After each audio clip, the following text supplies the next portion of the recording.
सब खाओ रे भाई,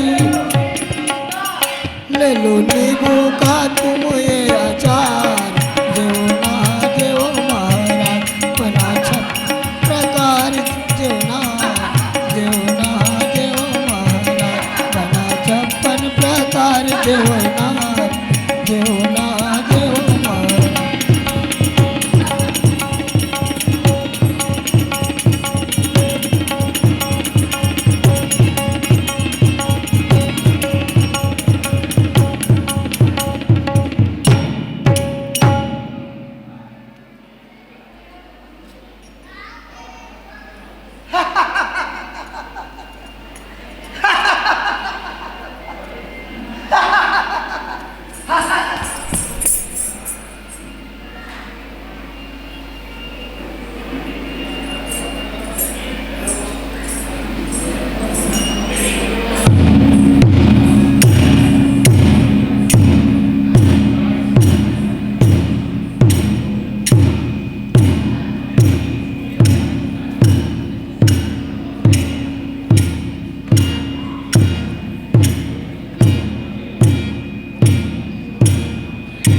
मेरे साकार करो, आओ नटराज मेरे उत्सव को साकार करो, आओ नटराज मेरे उत्सव को साकार करो, आओ गणराज मेरे उत्सव को साकार करो।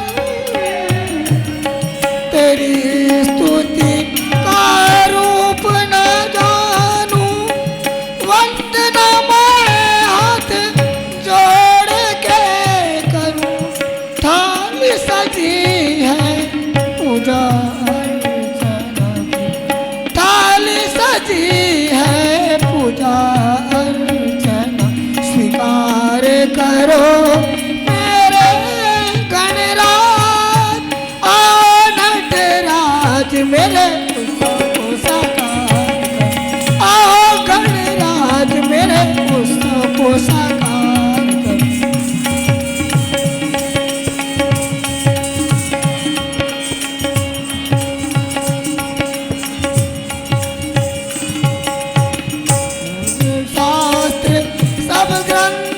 सजे रंगमंच की रंग पटल में, ग्रंथ सजे रंगमंच की रंग पटल में, शोभा तुम बिन आज अधूरी, शोभा तुम बिन आज अधूरी, स्वीकार करो आओ मंडप,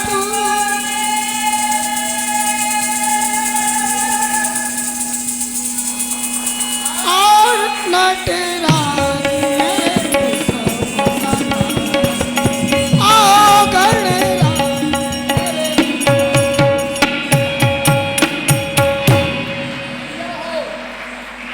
भैया हो महाराज चंद्रगुप्त महामंत्री चाणक्य के साथ में मिलकर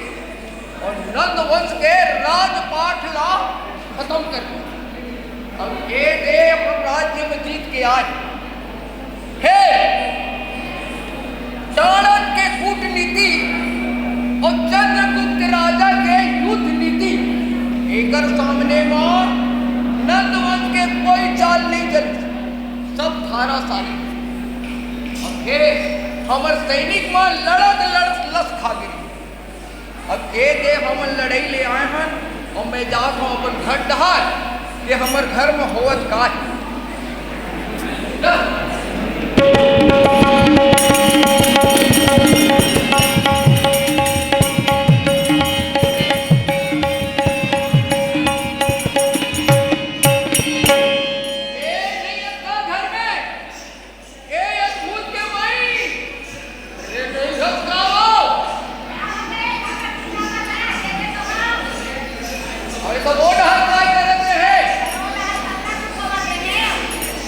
आवाज सुने कि नहीं?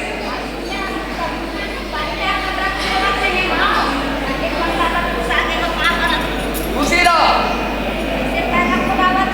अरे गोल के बारे में कहा बताऊँ? इतना लड़ाई तो मैं लड़े नहीं है। अरे राजा के आगू में तो मैं ही लड़त रहे हो। अरे आसमान में सर में लेके नहीं चला भाव और भाग्यवान कुछ खाए के बनाए हैं का बने का सब्जी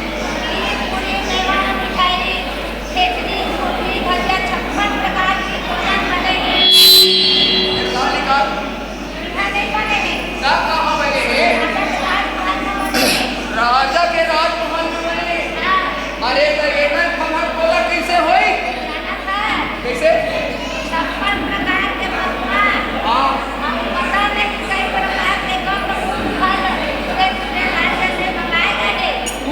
दूसर देश के राज में मंगाएंगे। भारी व्यवस्था है वो।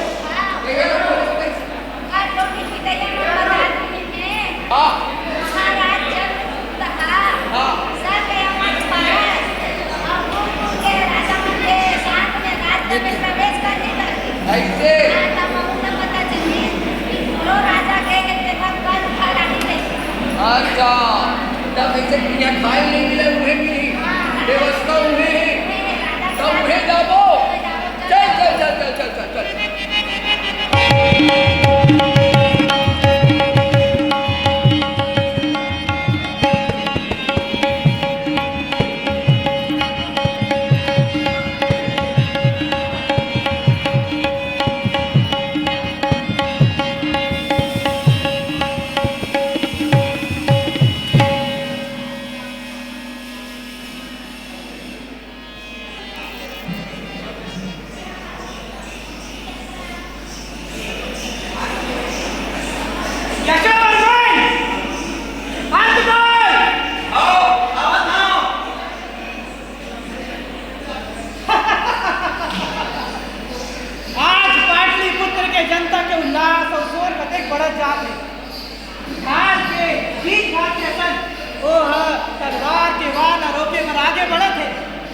राज्य के उत्साह ढाल असन है जेमा विद्रोह के तलवार हा कम पड़ जाही। यशोवर्मन अब तो संदेह दूर हो गए होई। वसु तो संदेह पानी के बुलबुला नहीं है जो ना एक क्षण में भंग हो जाएगी। संदेह तो धूमकेतु के रेखा है जो ना आसमान में ये डाल ले वो डाल पहले नहीं। अब धूमकेतु ना जाना था क्या बात के सके हम तो देख क्या बात भय के अमंगल के और असंख्या के फिर भाई शंका अमंगल तो नहीं है। जब ले नंद वंश के विनाश हुए ये धाक के 3 पत्ता सन अलग हो गए। अरे अलग अलग पले हो गए हैं।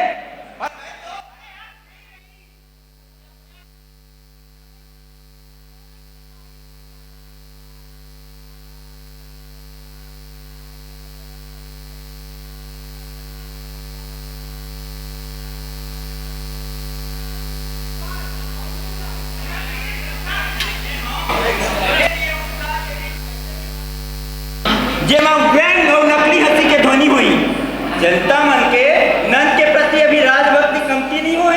अच्छा घास के साथ कुछ और कंटा भी होते हरे वाला जड़ से खत्म कर दिए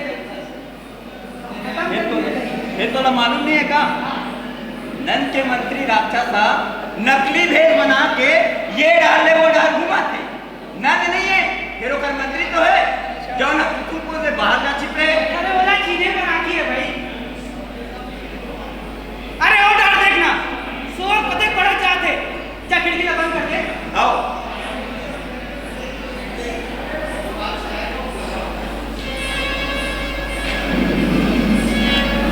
यशवी ब्राह्मण, मैं एक बात जानना चाहता हूँ।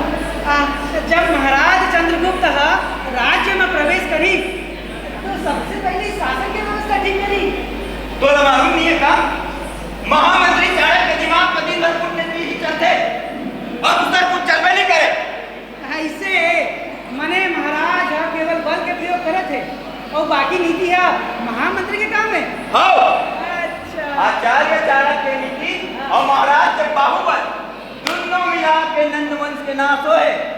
नंद राजा तो अपन विलासी जीवन बिता के कारण अपन राज्य समाप्त करे। महाराज तो केवल हवन मगी के डारे के नाम पे ही से बस। महाराज आवत है। अच्छा, जनता के खुशी के कारण महाराज के राजमार्ग कारण है। यशोवर्मन, जा खिड़की ला खोल दे।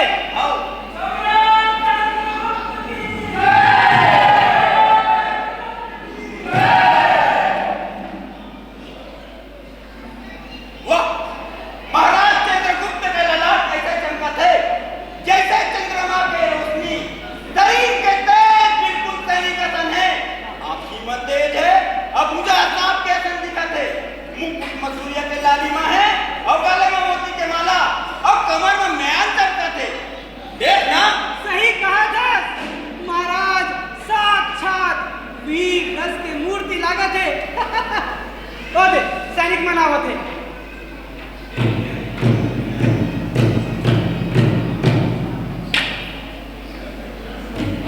की जय हो। महाराज राम कक्ष में प्रवेश कर रहे हैं। हम मन महाराज के स्वागत पर खड़े हैं। अब तय जा और महाराज ला पुष्प वर्षा के साथ भवन में लेके आवे। जी हाँ।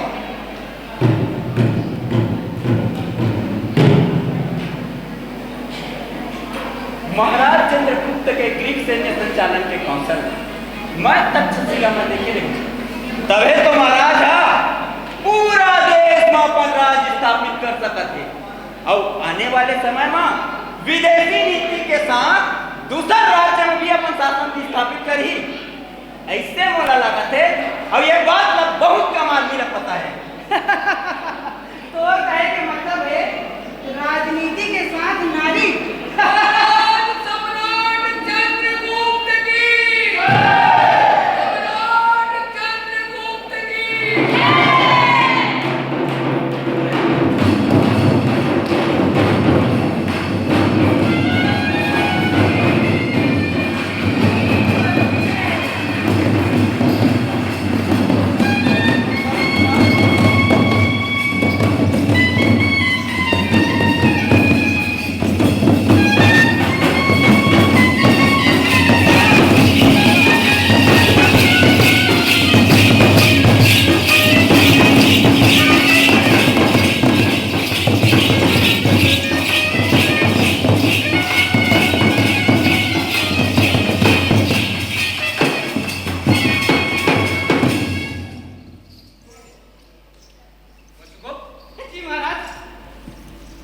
कुसुमपुरी का वैभव मैंने देखा।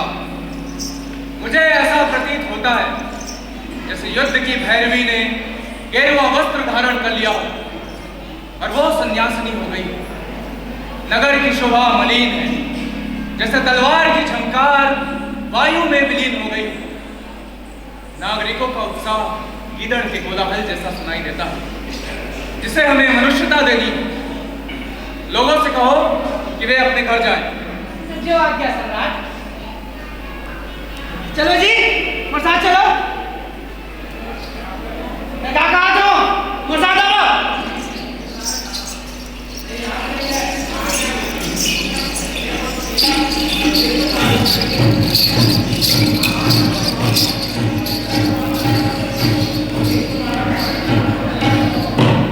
यशोवर्मन, जी महाराज। जो तेज मैंने ग्रीक सैनिकों की आंखों में देखा है यहाँ के लोगों में नहीं है। यहाँ के लोगों में स्पष्ट बात कहने का साहस नहीं है। एक छल है, विडंबना है जो सांप के भांति राज्य को घेरे हुए है। उसे बंधन मुक्त करो। महाराज, मुझे विश्वास है आर्य चाणक्य की नीति से पाटलिपुत्र एक कुसुम के समान सुंदर और आपकी कीर्ति के भांति निर्मल हो जाएगा। महाराज, संभव है। आर्य की नीति ने कुसुमपुर की राजनीति में ऐसे चक्रव्यूह की रचना की है जिसमें अराजकता का पथ मृत्यु दीवार पर जाकर समाप्त होता है। और उस दीवार की नींव में जानते हो क्या है? समस्त नंद वंश मृत्यु सैया में आराम कर रहा है। और उसी नंदवंश की आंखों में विलासिता का मद अंतिम समय तक रहा है सम्राट। मुझे इस बात का दुख है, किंतु राजनीति तलवार की नोक के समान है। जो व्यक्ति विलासिता का बोझ अपने सर पर चढ़ाकर रखता है, वो उस तलवार को निमंत्रण देता है जो उसके शरीर के दो टुकड़े कर दे। मैं आर्य चाणक्य की व्यू स्वरूप मृत्यु दीवार को प्रकाश स्तंभ बनाना चाहता हूँ। आपके बाहुबल और आर्य की नीति में ये क्षमता है सम्राट। इसीलिए मैं एक महोत्सव का आयोजन करना चाहता हूँ, कौमुदी महोत्सव। आज शरद ऋतु की पूर्णिमा, इसलिए वसुगुप्त के प्रस्ताव के अनुसार मैंने मध्याह्न में ही इस निर्णय की घोषणा कर दी। प्रकृति की स्वच्छ चांदनी में जनता के हृदय की समस्त पाप वासनाएं धुल जाए। ये महोत्सव राज्य का महान राजनीतिक दीपों का पर्व हो।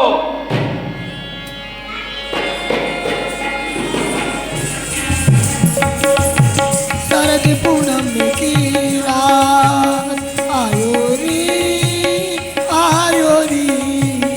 आई। शरद पूनम की रात आयो री आई।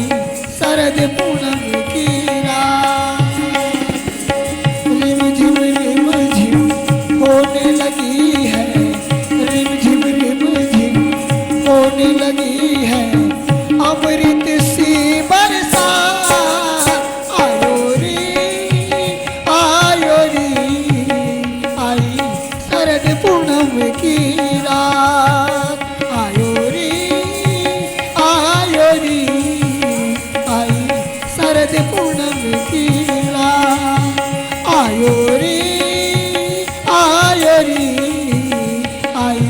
शरद पूनम की रात।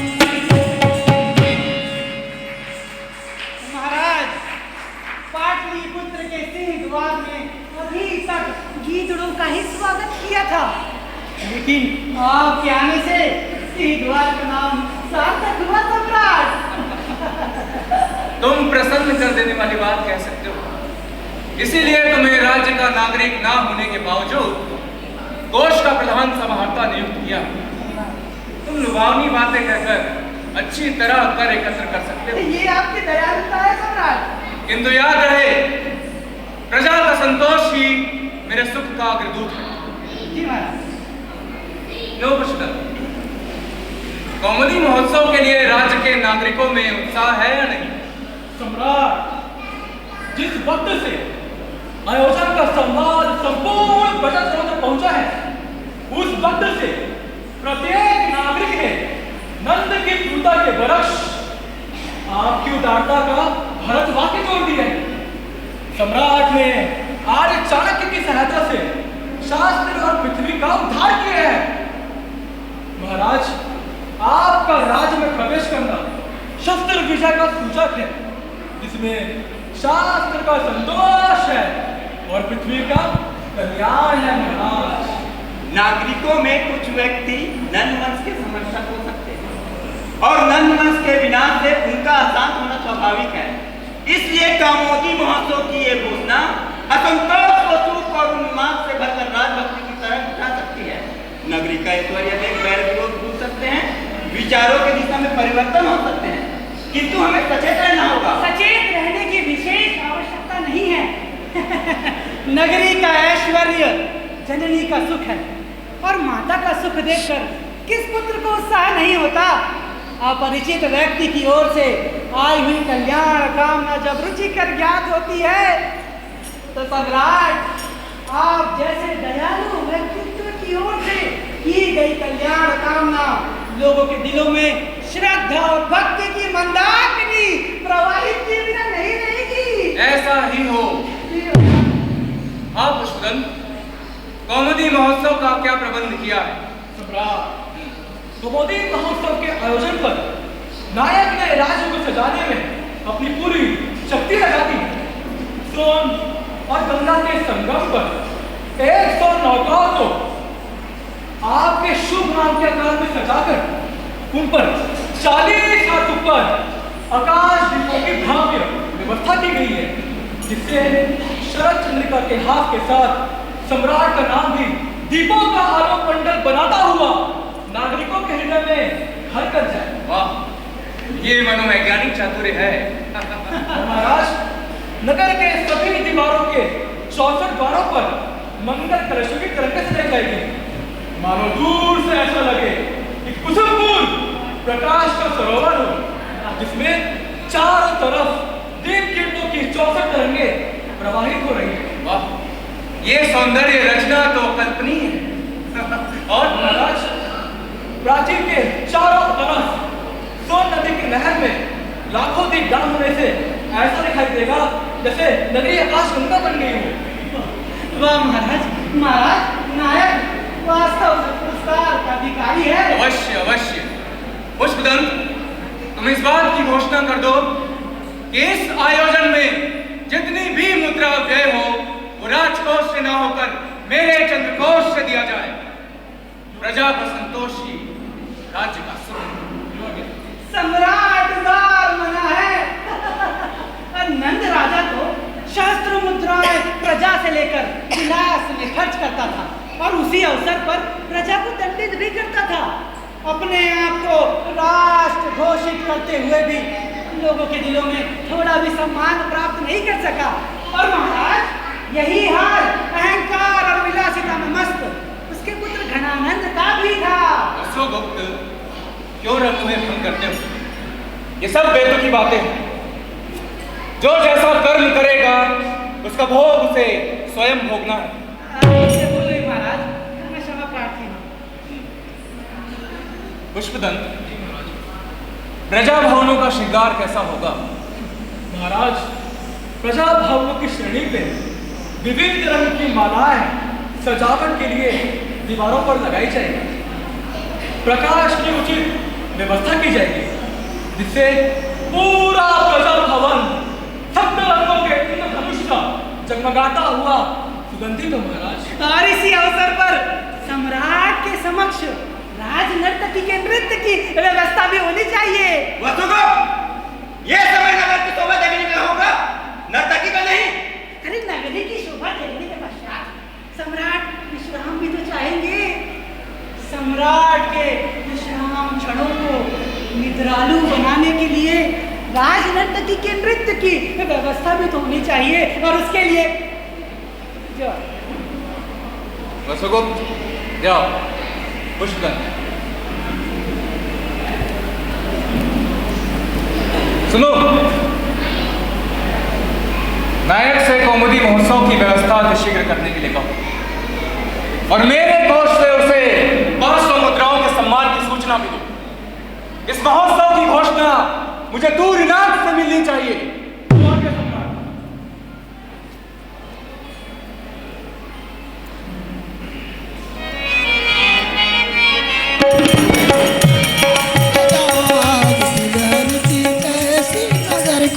सजाओ आग दुल्हन की जैसी नगर को।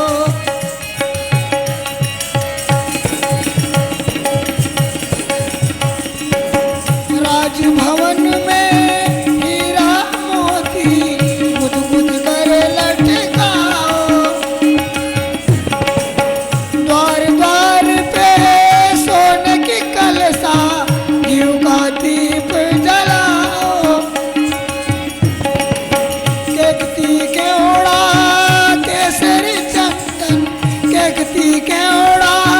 केसरी चंदन गली गली में फैलाओ।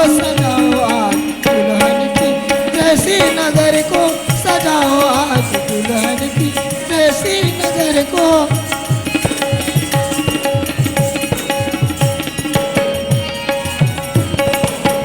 सोने और गंगा नदी के संगम निर्मल हो गए नहा के तन मन। सोने और गंगा नदी के संगम निर्मल हो गए नहा के तन मन।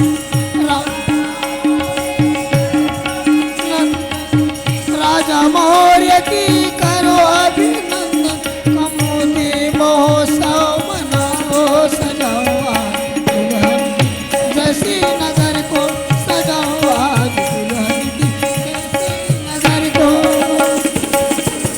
सजाओ आज दुल्हन की जैसी नगर को, सजाओ आज दुल्हन की जैसी नगर को, सजाओ आज दुल्हन।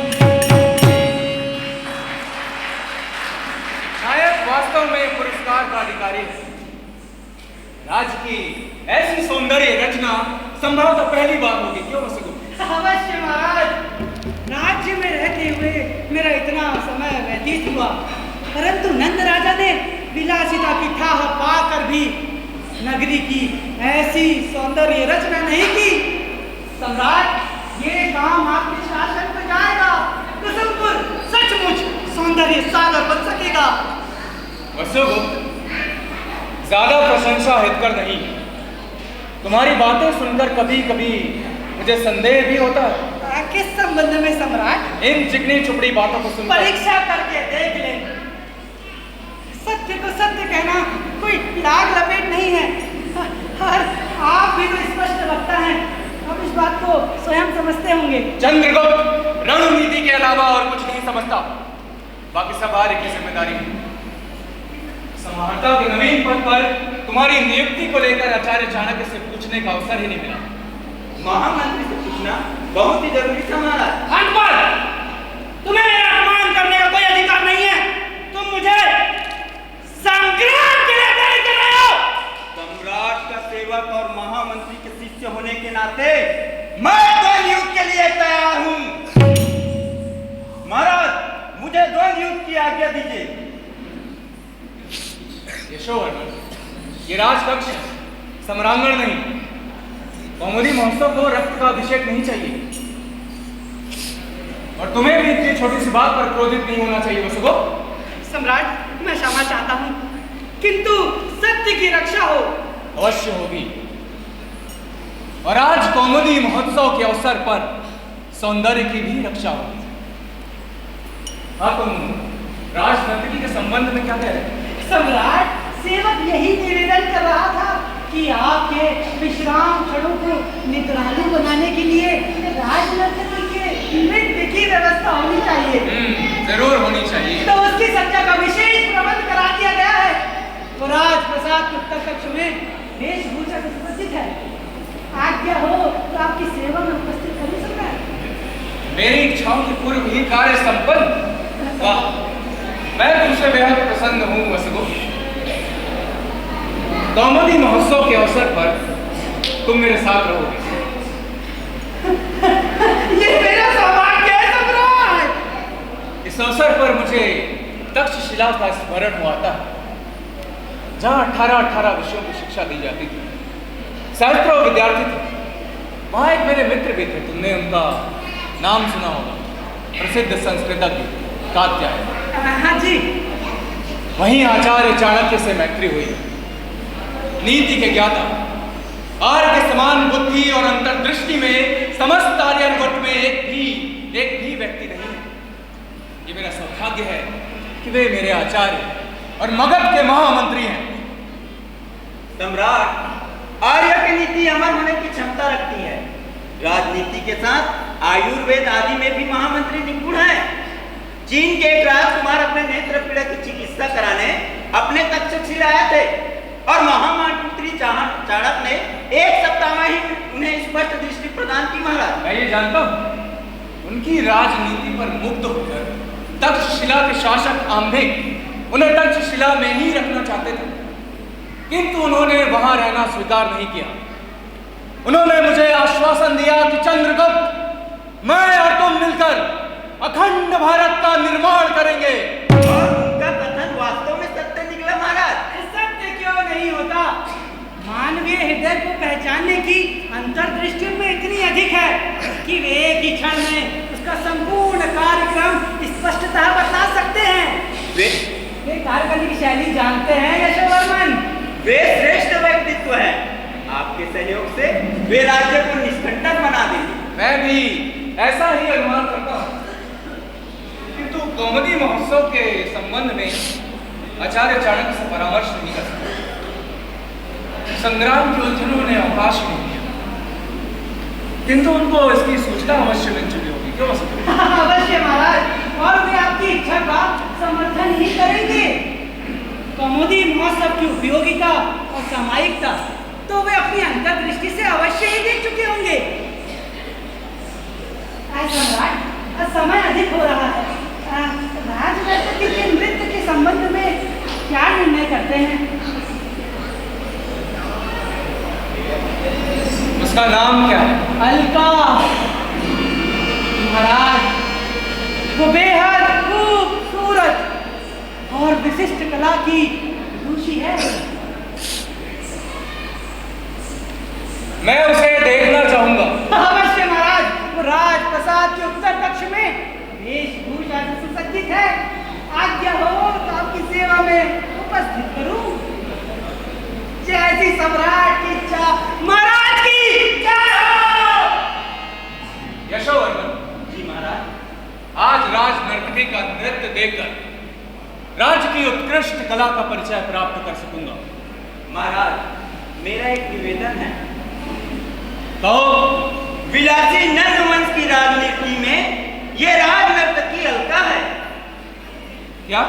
जी महाराज, राजनर्तकी के जीवन का ये सबसे बड़ा अभिशाप है कि वो नंदवंश के विनाश का कारण बनी, इसलिए वो निर्दोष नहीं कही जा सकती महाराज। निर्दोष? तब तो वो सब प्रकार से दोषी कही जानी चाहिए। गौतम ने अहिल्या को श्राप क्यों दिया? क्या उसने अपने सौंदर्य की रक्षा नहीं की? फिर क्यों उसने इंद्र को नहीं पहचाना? शची का सौभाग्य अप्सराओं को बांटने वाले इंद्र की लालसा का भी परिचय चाहिए। वैसे ही क्या अलका महाराज नंद को नहीं पहचान सकी? क्या महाराज नंद की आंखों में उसके अंगराग की अरुण रेखाएं विद्युत बनकर नहीं चमक उठी? तुम जानते हो यशोवर्मन, आकाश की उल्का किरण से ओतप्रोत रहती है, किंतु जब वो उदित होती है तो समस्त संसार में अमंगल की आशंका क्यों होती है? जब आप ऐसा सोचते हो महाराज, तो उसे नृत्य की अनुमति क्यों दे रहे हैं? केवल कौमुदी महोत्सव की शोभा संपन्न करने के लिए और राज्य के नागरिकों के मन में यह संतोष उत्पन्न करने के लिए कि चंद्रगुप्त ने नंद के आश्रितों के साथ सहानुभूति का व्यवहार किया।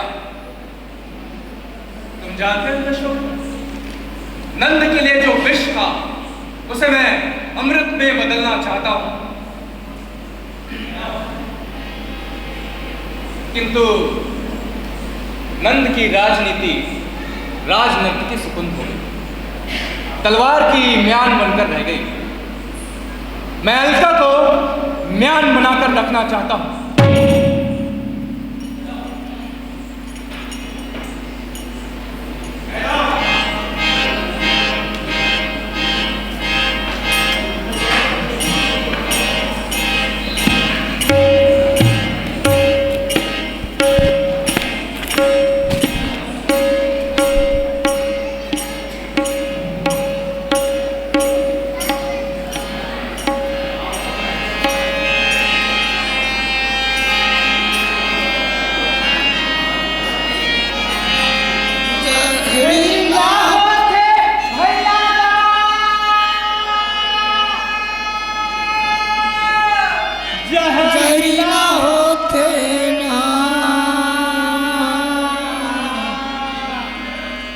जहरीला होते भैया जहरीला होते मत खेलोगा ऐसा बड़ा जहरीला मत खेलोगा, ऐसा बड़ा जहरीला मत खेलोगा, ऐसा बड़ा जहरीला मत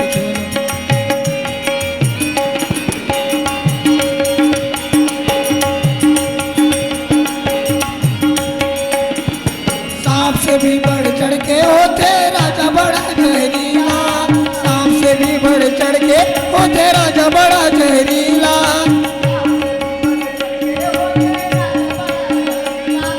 सांप से भी बढ़ चढ़ के होते राजा बड़ा जहरीला।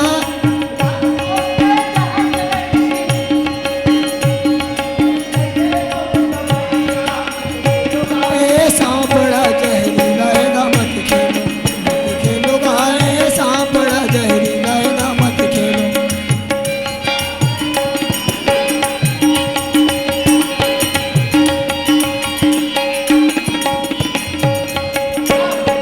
बचना है तो सांप के मरम ल जानो, सांप के जहर से बचना है तो सांप के मरम ल जानो,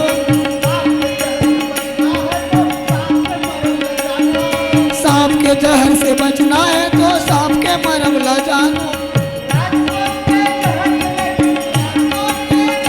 लेकिन नहीं है कोनो दवाई गा मत खेलो गाए, सांप बड़ा जहरीला है गा मत खेलो गाए, सांप बड़ा जहरीला है गा मत खेलो गाए, सांप बड़ा जहरीला है गा मत खेलो गाए, सांप बड़ा जहरीला है गा मत।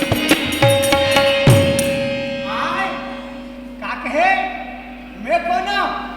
अरे भाई मैं एक सपेरा हूं, जीर्ण विश्राम है वो।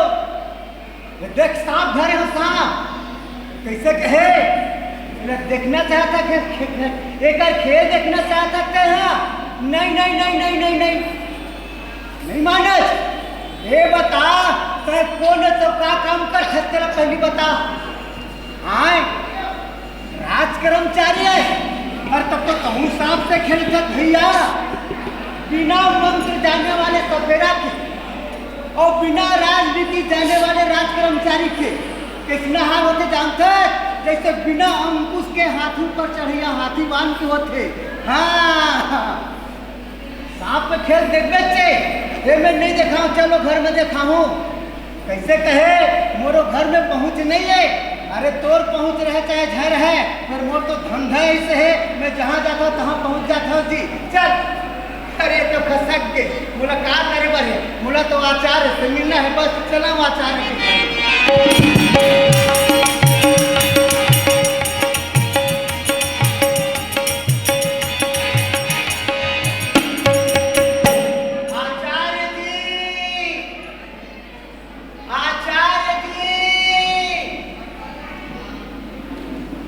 अरे जाजली देखो तो द्वार पर कौन आया है।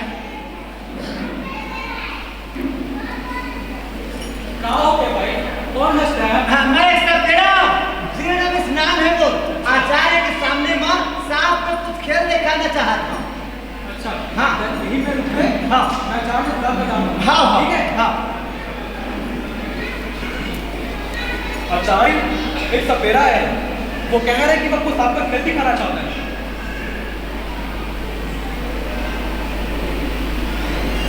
शाम के वक्त सांप का खेल, जरूर कोई अपशगुन लग रहा है। अरे जाजली उससे कहो कि भी मेरा सांप का खेल देखने का मन नहीं है, उसे विदा करो, जाओ। आचार्य के अभी सांप के खेल देखने का मन नहीं है। अच्छा आओ। हाँ कैसा? सुनो तो भाई, मैं हाँ केवल सपेरा नहीं हूँ, प्राकृत के कवि गलत हूँ। फिर भी आचार्य मोर सांप का खेल देखना ही चाहे तो मत देखे, फिर एक कविता जब लिखियो ना मेरा पढ़े के थोड़ी कोशिश कर कृपा कविता। आचार्य वो कह रहे हैं कि वो कवि बस नहीं है, वो पुष्प का कवि है और प्रकृति कवि है। वो आपको ये पत्र दिया पढ़ने को।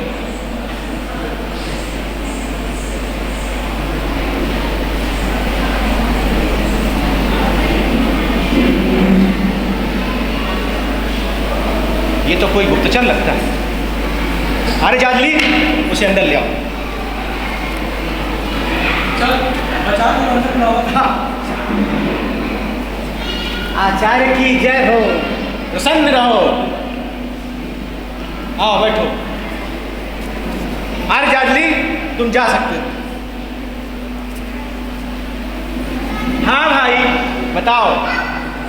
नगर का हाल चाल कैसा है? सब बढ़िया है आचार्य जी। और महाराज चंद्रगुप्त कैसे हैं? हाँ वो अच्छा हवा है। अच्छा है? हाँ काम धाम बढ़िया चलत है, लेकिन एक बात बड़ा गड़बड़ लगी सुनला। क्या?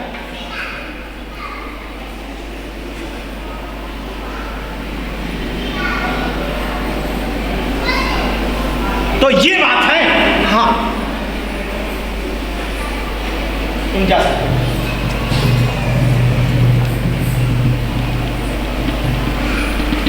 कौमुदी महोत्सव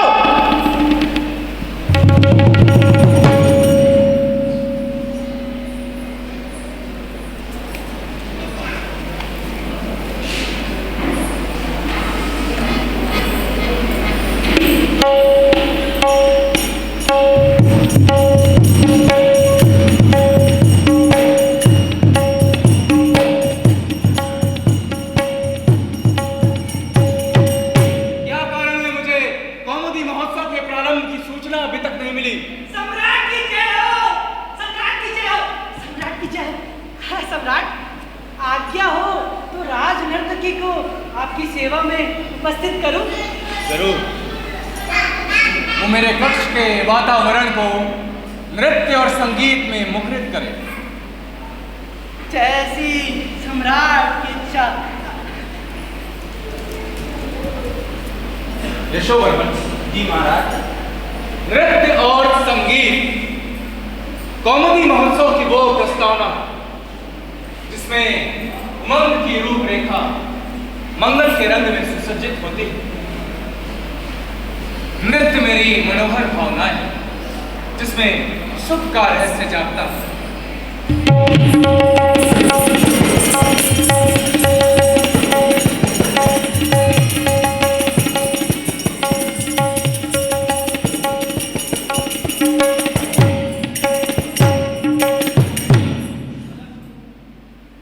सम्राट के श्री चरणों में अलका का प्रणाम स्वीकार। कुसुमपुर की श्री और शोभा की अधिवासिनी बन तुम जा सकते हो यशोवर्मन। जी महाराज। महाराज मेरा एक निवेदन है। कहो। मेरा निवेदन यह है कि महामंत्री चाणक्य भी सम्मिलित हो। महामंत्री चाणक्य राजनीति को कविता से मिलाना चाहते हो? मुझे कोई आपत्ति नहीं। यदि चाहो तो उन्हें यहाँ भेज सकते हो।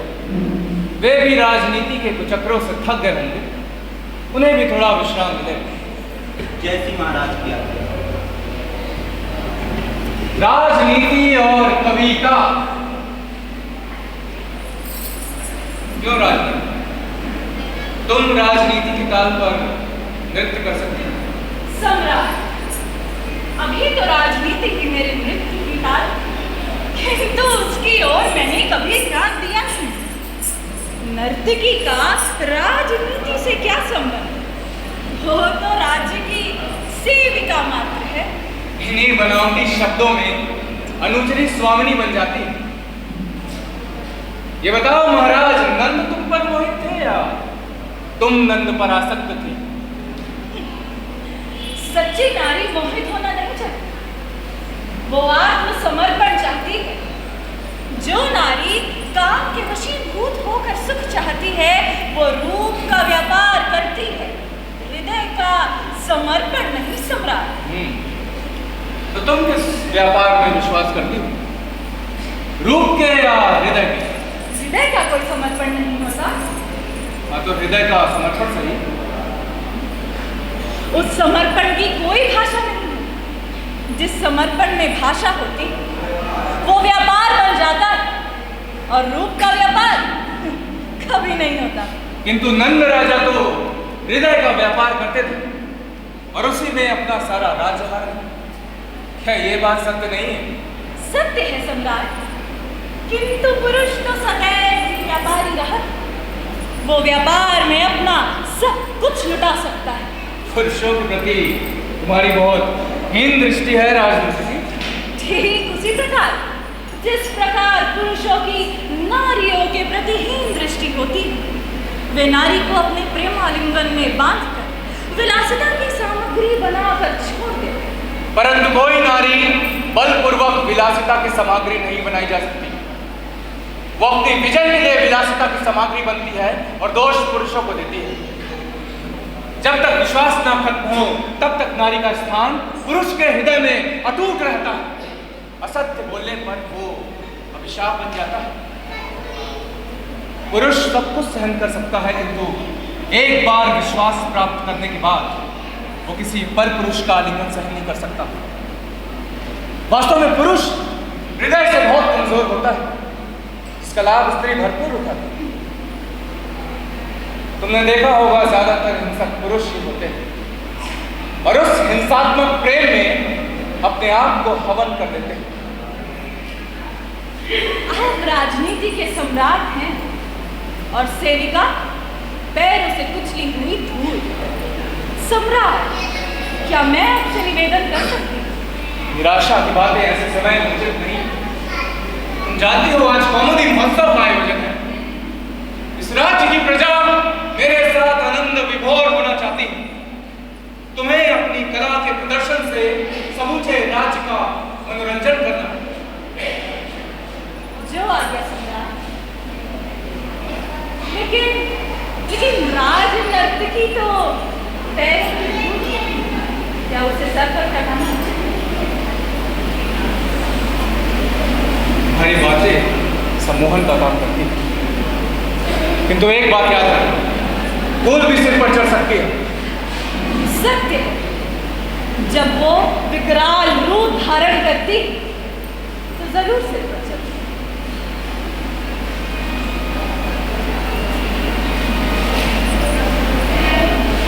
तुम्हें अपनी कला के प्रदर्शन से वातावरण को सुगंधित करना है। जो आ गया सम्राट, किंतु एक बात कहना चाहती हूँ। भला ऐसे फूलों का क्या सौंदर्य जो किसी शव पर बिखेर दिया जाए। ऐसा जीवन का किसी अभिशाप की तरह होता है। लेकिन आज मैं आपके चरणों में गिरकर अपने इस जीवन से मुक्त हो जाऊं। राजनर्तकी, तुम्हारा संवाद राजा नंद से नहीं हो रहा, सैनिक चंद्रगुप्त से हो रहा है। मुझे अपने पैरों की धूल वीरों के परंपरा के लिए छोड़नी है, नर्तकियों के परंपरा के लिए नहीं। किंतु मैं तुमसे प्रसन्न हूं। राज्य के नागरिकों को नर्तन शिक्षा दो और उसका मंगलाचरण आज कौमुदी महोत्सव के अवसर पर तुम्हारी कला से नृत्य प्रारंभ करो। इससे राज्य का वायुमंडल तुम्हारे घुंघरू के झंकार का वाहक बनकर उसका निमंत्रण समूचे दिशाओं में पहुंचे। अलका, तुम्हें आदर्श कला का परिचय देना है। इस समय तुम्हें ऐसा नृत्य करना है कि महाराज नृत्य विभोर होकर अपने जीवन के समस्त विषाद भूल जाएं। परंतु मुझे तो कोई विषाद नहीं है उसको। सम्राट, आपको क्या ही अवसाद हो सकता है। आप तो सैनिक सम्राट हैं और सैनिकों को कोई विषाद नहीं होता। मैं तो सिर्फ यही कहना चाहता हूँ सम्राट कि आपका जो प्रजा के प्रति इस चिंतन में मन लगा हुआ है जो बहुत थक गया है सम्राट, इसके लिए नृत्य प्रारंभ हो। जो आ गया सम्राट।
अलका, तुम जितनी सुंदर हो उतना ही सुंदर तुम्हारा नृत्य।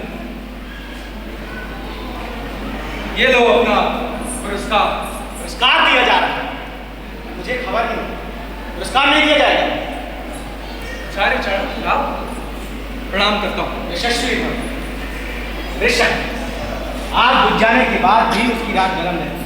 उसे तुम क्या, कोई भी हाथ से नहीं छू सकता, कोई भी। तुम इतने कम समय में ये कैसे मान बैठे कि काटली पुत्र की आग इतनी शीतल भस्म हो गई है कि उसकी रात में फूलों की सेज सजाई जाए? आचार्य चाणक्य, चंद्रगुप्त फूलों की सेज नहीं बल्कि रण में अपने जीवन का वैभव देखा। घुंघरू के खनकती आवाज से कर तलवार के झंकार में अपने जीवन का संगीत गाया, और ये सब आपकी बुद्धि बल से ही संभव हो पाया। आप तो सब कुछ जानते हैं, फिर आपने ये कैसे मान लिया कि चंद्रगुप्त के क्षणिक मनोविनोद में उसका सम्रांगण कुसुम की क्यारी बन गया? आप आचार्य श्रेष्ठ हैं, आपको ये समझना चाहिए कि ये क्षणिक विश्राम भविष्य की युद्ध की प्रस्तावना है। और इसी क्षणिक भविष्य के युद्ध की प्रस्तावना में जीवन कांत हो गया तो तुम्हारे भविष्य की युद्ध नीति इसी के साथ लाश में परिवर्तित हो जाए तो इस समय को क्या कहोगे तुम? आचार्य, विश्राम की समय सीमा क्या और कितनी होनी चाहिए इसका ज्ञान मुझे नहीं है। यही जानकर तुम्हें अपने साथ सैनिक लाया। सैनिकों,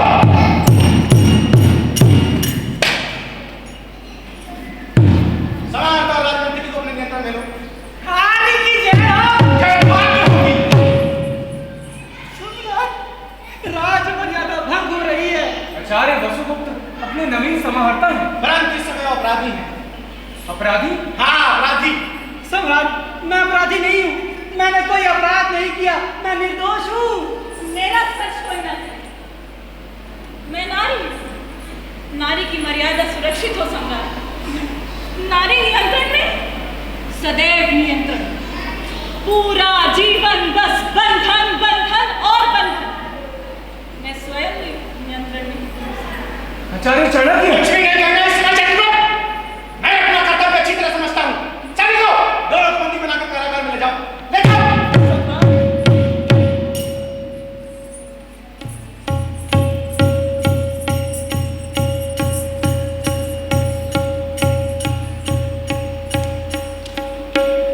ये राज मर्यादा का अनादर है आचार्य। जिस राज मर्यादा की पूजा हमने रक्त चढ़ाकर की है उसी को सैनिकों द्वारा कलंकित करवाया जा रहा है। यह कैसी राजनीति है? वे भी ऐसे समय में जब कौमुदी महोत्सव। हाँ, कौमुदी महोत्सव। क्या आपको इसकी जानकारी नहीं? सुनने योग्य नहीं थी। आचार्य चाणक्य, आप राज मर्यादा का बार बार अपमान कर रहे हैं। कौमुदी महोत्सव इस राज में मेरी प्रथम राज घोषणा है। वो राज घोषणा प्रारंभ होने से पहले ही समाप्त हो गई। समाप्त हो गई? हाँ, किसने किया ये साहस? मैंने, आचार्य चाणक्य ने। अच्छा, तो इसीलिए मुझे तुरीनाथ की घोषणा नहीं सुनाई दी। हाँ, वो घोषणा मैंने ही नहीं होने दी। मैं कारण जानना चाहता हूँ। मैं कारण नहीं बतला सकता। राजा कौन है, चंद्रगुप्त या चाणक्य? राजा तो महाराज चंद्रगुप्त हैं। तो फिर राजा की आज्ञा की अवहेलना क्यों हो रही है? क्योंकि वो किसी मछली बालक के हट की तरह है। फिर भी उसकी रक्षा चाहिए। नहीं, बालक आग पकड़ना चाहता है लेकिन उसे आग पकड़ने की सुविधा नहीं दी जा सकेगी। ये तुम्हारा गर्व है महामंत्री? ये तुम्हारा ज्ञान है सम्राट। महामंत्री, कुसुमपुर की विजय में तुम्हारा हाथ रहा, तो क्या इतनी छोटी विजय ने तुम्हारी गर्व की चिंगारी को फूंक मारकर उसे लपट में परिवर्तित कर दिया? ये गर्व चिता की ज्वाला है जिसमें तुम्हारी राजनीति और अहंकार दोनों जलकर भस्म हो सकती है। मुझे इसकी चिंता नहीं है राजा। स्वाभिमान मेरे हृदय का अधिकार है, वो राज्य के अनुशासन से नहीं चलता। किंतु मैं ये स्पष्ट कर देना चाहता हूं कि चाणक्य के स्वाभिमान की ज्वाला स्वर्ग के राज्य को प्राप्त करके भी लपट में परिवर्तित नहीं हो सकती। हाँ, अपमान के हल्के झोंके से ही वो दावाग्नि बनकर तुम्हारे वैभव के नंदन वन को एक ही क्षण में भस्म कर सकती है। आचार्य चाणक्य, सैनिक चंद्रगुप्त विलासी नंद नहीं है जो पतंग की गर्त के मुख पर खड़ा होकर हल्की सी आंधी के झोंके की प्रतीक्षा करे। मौर्य चंद्रगुप्त हिमालय की गिरा अड़िक है जिसे महामंत्री की कुटिल राजनीति रूपी आंधियों के झोंके एक कण भी विचलित नहीं कर सकते। सम्राट चंद्रगुप्त, मुझे इसकी चिंता नहीं। स्वाभिमान मेरे हृदय का अधिकार है, वो राज्य के अनुशासन से नहीं चलता। किंतु मैं ये स्पष्ट कर देना चाहता हूँ कि चाणक्य के स्वाभिमान की ज्वाला स्वर्ग के राज्य को भी प्राप्त करके लपट में परिवर्तित नहीं हो सकती। जब बाल मुझ पर छाता है, पहले विवेक मर जाता है। आचार्य चाणक्य इतना घमंड ठीक नहीं है। मैं ये जानना चाहता हूँ कि संसार में जितने भी प्रतापशाली राज्य हुए, क्या वे सब महामंत्री चाणक्य के बल पर हुए? और जहां महामंत्री चाणक्य नहीं है, वहां किसी राज्य की स्थापना भी नहीं है। ये सारे राज्यों की शक्ति महामंत्री चाणक्य के शक्ति से ही भिक्षा मांगकर संसार में चली है। और क्या चंद्रगुप्त इतना हीन है कि उस शक्ति के बल पर ही विजय प्राप्त करता है? तब जाने दो ऐसी शक्ति को, मैं उसे आज ही दूर करता हूं। आचार्य चाणक्य, तुम महामंत्री के पद से मुक्त किए गए। सम्राट चंद्रगुप्त, विनाश काले विपरीत बुद्धि, ये लो अपना शस्त्र। इस कलंक को इसी समय दूर करता हूं। महामंत्री राक्षस की राजनीति के कुचक्र में आने वाले चंद्रगुप्त, क्या मैं अपनी शिखा खोलकर मौर्य वंश के विनाश की प्रतिज्ञा करूं?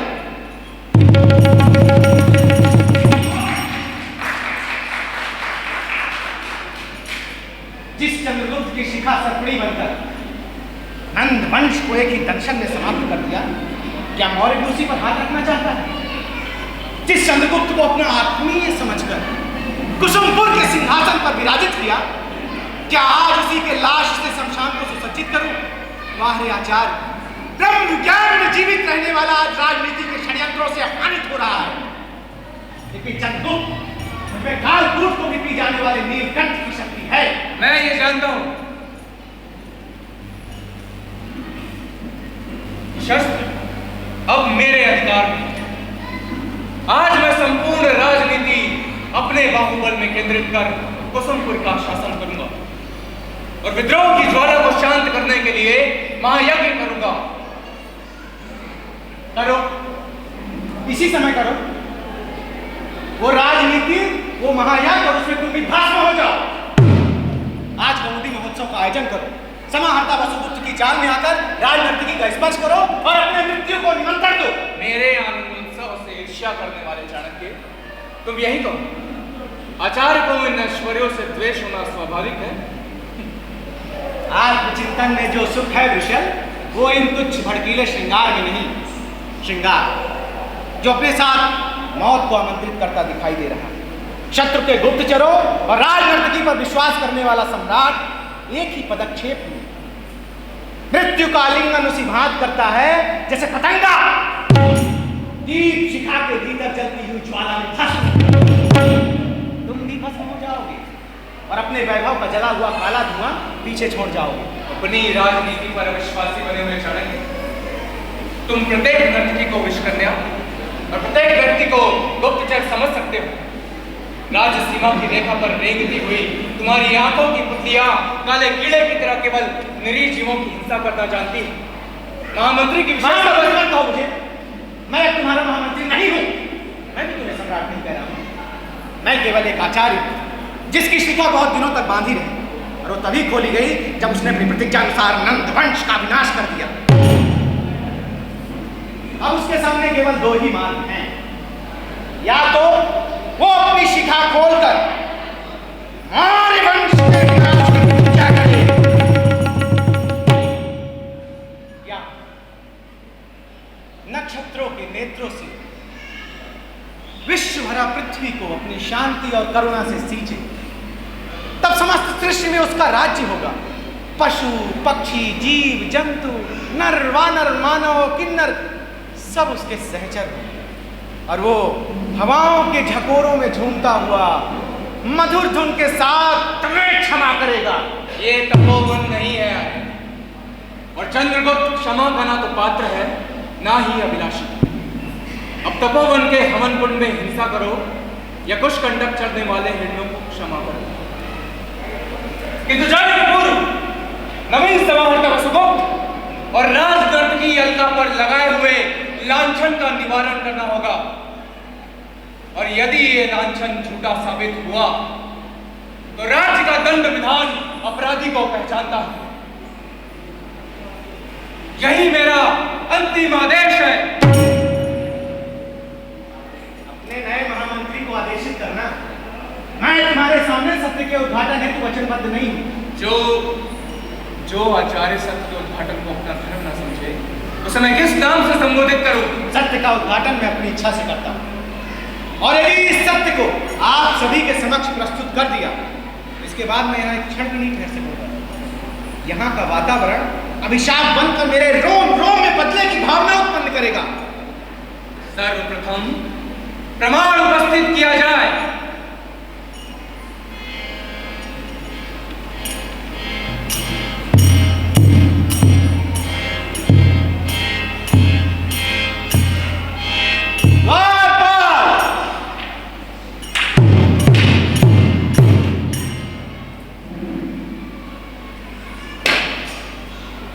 राजनर्तकी हल्का और समाहर्ता वसुगुप्त को उपस्थित करो। लोगों की मानसिक बनावट इतनी जल्दी नहीं छूटती। इस समय भी नंद से सहानुभूति रखने वाले लोग राज्य में विद्रोह की लपटों के मानसिक बनावट की तरह निवास कर रहे हैं। महामंत्री राक्षस राज्य के बाहर रहते हुए भी यहाँ की जनता के दिलों में अविश्वास रूपी बीजों पर नीति रूपी जल सींच रहा है, और तुम असावधान होकर राजनीति का स्पर्श करना चाहते हो। ये सब मैं अपने खुले नेत्रों से देख रहा हूं, और तुम देख करके भी अनदेखा किए जा रहे हो।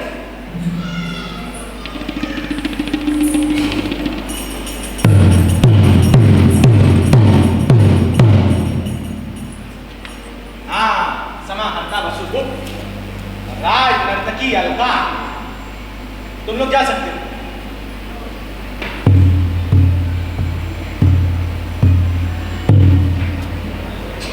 सबसे पहले तो पद दायित्व की बदलाई। मुझे दुख है कि मैंने तुम्हें सैनिकों के नियंत्रण में रखा। जानता हूं कि तुम सम्राट के विश्वासपात्र नवीन समाहर्ता हो। मैं समाहर्ता नहीं हूँ आमिर। यदि समाहर्ता होता तो सम्राट समाहर्ता का अपमान इस भांति नहीं देख सकते थे।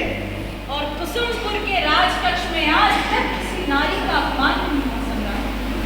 मैं अपमानित हूँ। अवश्य मैं इसका बदला दूंगा, किंतु सत्य को उद्घाटित होने दो। सम्राट से आश्वासन पाया समाहर्ता, और नर्तकी, तुम्हें भी सम्राट के बाहुओं की शीतल छाया तक प्राप्त हो चुकी होगी। ये बताओ वसुगुप्त, राजनर्तकी से तुम्हारा परिचय कितना पुराना है? मैं राजनर्तकी को जानता भी नहीं हूँ आचार्य। कौमुदी महोत्सव की घोषणा के थोड़ी देर पहले ही परिचय प्राप्त हुआ है। तुम कुसुमपुर के निवासी हो? नहीं, मैं कुसुमपुर के एक ग्राम अमरावती का निवासी हूँ। मैं वहाँ का अंतपाल था। तो कुसुमपुर में कब से रह रहे हो? मैंने आपको बताया मैं कुसुमपुर में नहीं अमरावती में रहता हूँ। सम्राट ने तुम्हें कुसुमपुर में पाया है, अमरावती में? उन्होंने तुम्हें यहाँ का समाहर्ता बनाने के लिए कुसुमपुर की नागरिकता को ही ध्यान में रखा होगा। मैं कुसुमपुर में निवास नहीं करता आचार्य। अमरावती से कुसुमपुर आया अवश्य करता हूँ। वर्ष में कितनी बार आया करते हैं? मैं कह नहीं सकता। प्रश्न की उपेक्षा बर्दाश्त नहीं। ठीक उत्तर दो। महाराज नृत्य के प्रमुख आयोजनों में आया करता था आचार्य। राजनंद के वसंतोत्सव में शामिल हुए थे अमरावती के अंतपाल? जी। राजनर्तकी ने नृत्य किया था? जी। तो तुमने उसे देखा था? जी। तब तो तुम अलका के नाम से भी परिचित हो गए। जी। अभी तुमने कहा कि मैं अलका का नाम भी नहीं जानता, अब कह रहे हो कि कौमुदी महोत्सव के थोड़ी देर पहले उसका परिचय प्राप्त हुआ। मैं राजनीति की बात आपसे प्रकट नहीं कर सकता। बड़े राजनीतिक हो। अच्छा, राजनीति की बातें मत करो, सीधा उत्तर दो। ये बताओ कि तुम महामंत्री राक्षस के गुप्तचर कब हुए? महामंत्री, मैं दुष्ट राक्षस को जानता भी नहीं हूँ। उसी प्रकार जैसे अभी अलका को नहीं जान रहे थे। महाराज, मेरी रक्षा कीजिए महाराज, रक्षा कीजिए। अवश्य, पहले आचार्य के प्रश्नों का ठीक उत्तर दो।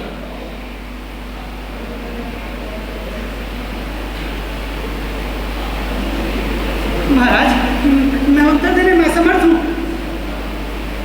कौमुदी महोत्सव की खुशी में मैंने थोड़ा ज्यादा मद्यपान कर लिया है, इसलिए मेरा उत्तर ठीक नहीं है महाराज। कोई बात नहीं, तुम्हें और भी मद्यपान कराया जाएगा, जिससे तुम्हारे लिए ये आयोजन और भी आनंददायक हो। मैं अधिक आशापान करना राजधर्म के विपरीत समझता हूँ महामंत्री। भी तुमने कहा कि मैं अधिक आशापान करने के कारण ठीक उत्तर नहीं दे सकता, अब कह रहे हो कि राजधर्म के विपरीत समझता हूँ।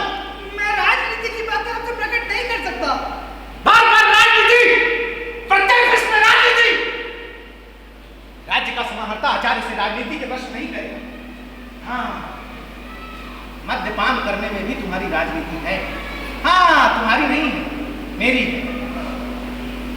वसुगुप्त, यदि तुम चाहते हो तो मैं तुमसे राजनीति की बातें नहीं करूंगा, कविता की बातें करूंगा। वो तो कर सकते हो। हाँ जी, कर सकते हो ना? जी। तो ये बताओ कि जो आसव वन्य कुसुमों की सुगंध लिए हुए होता है, वो इतना मादक क्यों होता है? जो आसव वन्य कुसुमों की सुगंध लिए होता है वो इतना, इसका उत्तर नहीं है मेरे पास महामंत्री। उत्तर नहीं है? जी।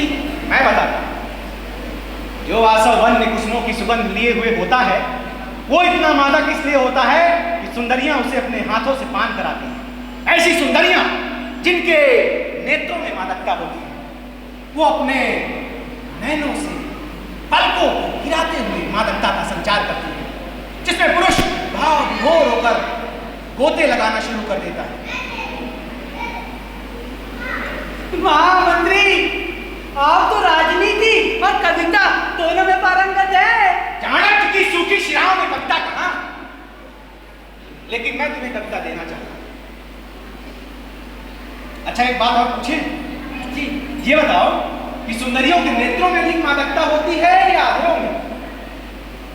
सुंदरियों के लिए इसका उत्तर तो बहुत कठिन है महामंत्री। राजनीति के रहस्यों से भी कठिन है, जिसमें तुम निपुण हो अमरावती के अंतपाल, और महाराज नंद के वसंतोत्सव में शामिल होने वाले के लिए यह प्रश्न कठिन नहीं है। अच्छा, ये बताओ कि महाराज नंद के वसंतोत्सव में अनंत क्रीड़ा का आयोजन हुआ था जी। तो उसमें तुम सम्मिलित हुए थे? हाँ जी। तब तो तुम जानते ही होगे कि सुंदरियों के नेत्रों से अधिक होठों में मादकता होती है। हाँ जी, होती है ना? होती है। हाँ? हाँ। अब मेरे प्रश्न पूर्ण हुए। तुमसे इतने सवाल पूछकर मैंने तुम्हें जो कष्ट दिया है, उसके लिए मैं तुम्हें पुरस्कार देना चाहता हूँ। पुरस्कार? हाँ जी। और वो पुरस्कार ये है कि तुम राजनर्तकी के अधरों से स्पर्श किए गए मध्य का एक घूंट। क्षमा कीजिए बाहुबली, मुझे मध्य का स्पर्श ना कराया। मैंने ना आज तक मदिरा पान की है, और ना ही आज तक मदिरा पान कराया। मैं आपसे क्षमा के लिए मांगती हूँ। मोदी महोत्सव में पुरस्कार मिलता है देवी, ठीक नहीं। सुनो, मध्य का जैसा उपस्थित करो। महामंत्री, मेरा जीवन अभिशाप से परिपूर्ण है। मैं राजनर्तकी होकर नारी भी नहीं रह पाई। मैं इस संसार की सबसे बड़ी विडंबना हूं, पाप की कालिमा, भय, कपट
करवाया जाए।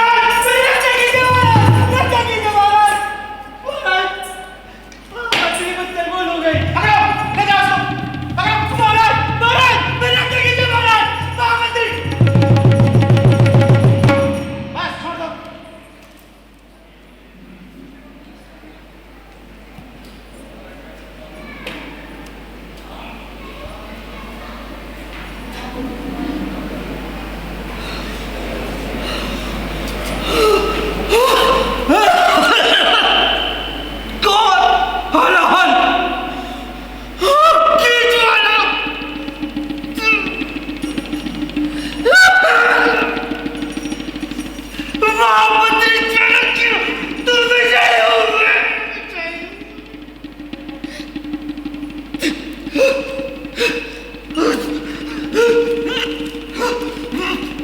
राक्षस कहाँ है वसुगुप्त?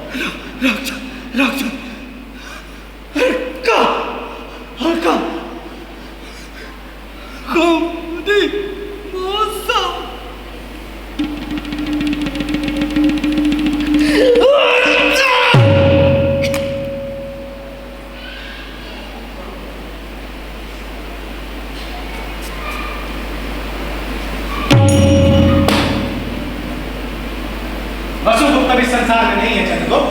अब क्या?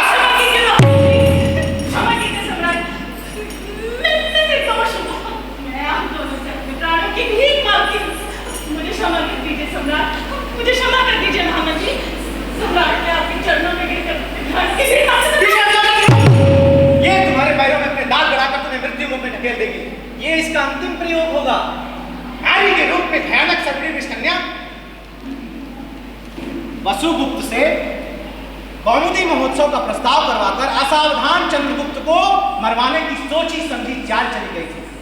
सैनिकों, इसे बंदी बना लो, कारागार में ले जाओ।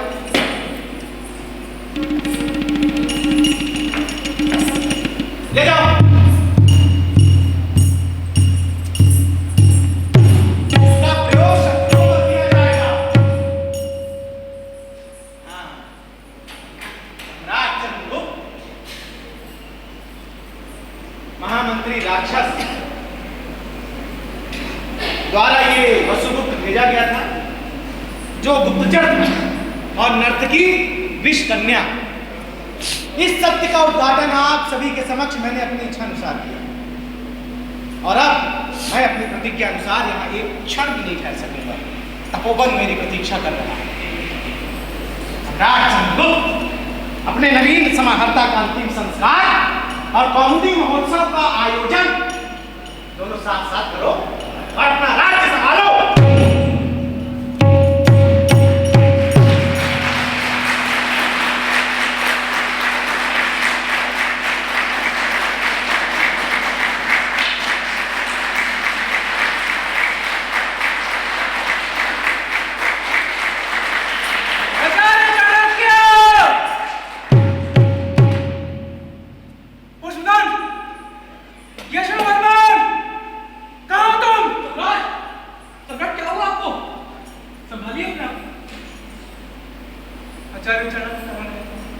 सम्राट आचार्य तपोवन क्यों गए हैं?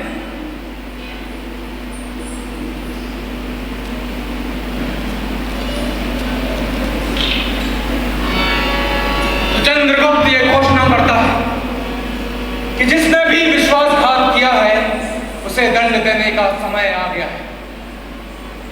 विश्वासी बनकर पीठ पीछे वार करने वाले वसुगुप्त की तरह अमात्य राक्षस को भी दंड दिया जाएगा। पर उसके पहले मुझे आचार्य चाणक्य से मिलना है। चलो सम्राट चंद्रगुप्त की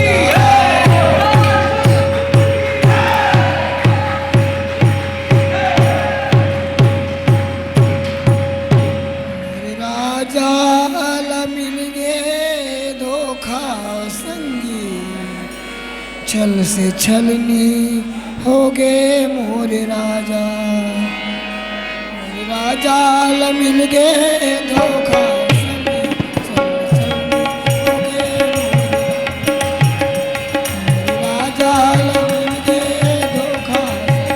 छल से छलनी हो गए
हेलो, ये था नाटक कौमुदी महोत्सव जो डॉक्टर रामकुमार वर्मा द्वारा लिखित और शैलेंद्र मणि कुशवाहा द्वारा निर्देशित था। मंच पर जो कलाकार मौजूद थे उनका पात्र सहित परिचय इस प्रकार है। चाणक्य शैलेंद्र मणि कुशवाहा, चंद्रगुप्त रोहित वैष्णव, यशोवर्मन गोविंद गंधर्व, दीपक साहू, वसुगुप्त मोहित वंशीवाल, अलका संस्कृति सिंह, पुष्पदंत आदर्श श्रीवास, नट और सैनिक 1 मन्नालाल गंधर्व, नटी प्रेमलता गंधर्व, सैनिक 2 परमेश्वर गंधर्व, नंद राजा थे BS मराठे, नर्तकी मनीषा पाल, अंजना दीप,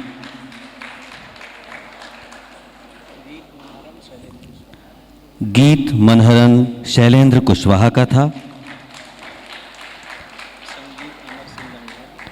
संगीत अमर सिंह गंधर्व का,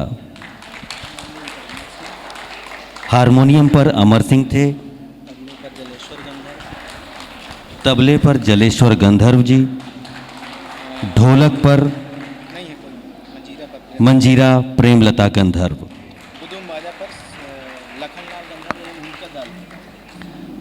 गुदुम बाजा पर थे लखनलाल गंधर्व और उनका दल। और अब मैं आपकी तालियों के बीच नाटक के निर्देशक शैलेंद्र मणि कुशवाहा को मंच पर बुलाऊंगा। वो अपना निर्देशकीय अनुभव आपके साथ साझा करेंगे।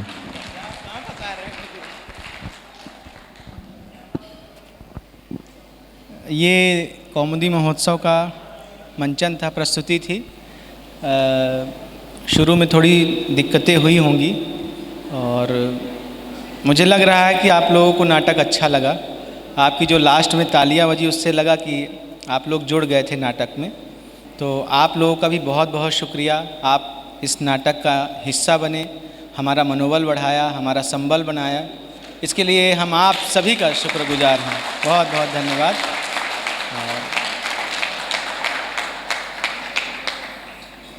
ये नाटक दरअसल 1 महीने की रिहर्सल इसमें हुई। बहुत सारी मुश्किलें आईं, बहुत सारे दिक्कतें का सामना करना पड़ा। उसके बावजूद हम लोग टूटते रहे, बिखरते रहे। फेस्टिवल का भी पूरा आयोजन आप ही लोग पूरा देख रहे हैं, उसकी भी तैयारी करनी थी। कल रामशरण वैष्णव जी का राजनांदगांव की प्रस्तुति है, जानी चोर का मंचन है, तो उसका भी तैयारी करना है। दूसरी टीम आ रही है, उसको भी उनको लाना ले जाना और उनकी व्यवस्थाएं करना। तो वो सारी चीज़ भाग दौड़ पूरा रहा, लेकिन जिस भी रूप में था आप सभी के समक्ष प्रस्तुत था। हम कोशिश करेंगे कि इसको और अच्छा बनाएं और अच्छा सजा सकें। तो इसी आशा और विश्वास के साथ आप लोग यहाँ पधारें। हम चाहते हैं कि कल आप ज़्यादा से ज़्यादा संख्या में आएँ और हमारा मनोबल बढ़ाएं। बस बहुत बहुत धन्यवाद।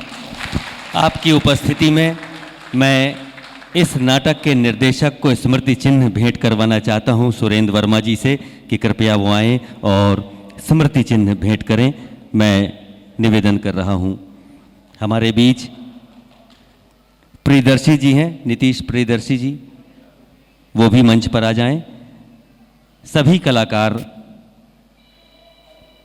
शैलेंद्र जी के साथ खड़े हो जाएं। सभी कलाकार एक स्मृति चित्र के लिए शैलेंद्र जी के साथ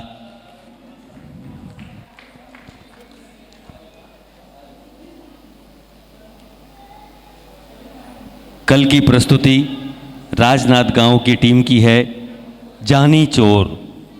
आप सब जरूर आइएगा। बहुत बहुत धन्यवाद, आभार। हमें कल आपकी प्रतीक्षा रहेगी। कल इसी जगह इसी समय शाम 6 बजे हम आपसे फिर मिलेंगे।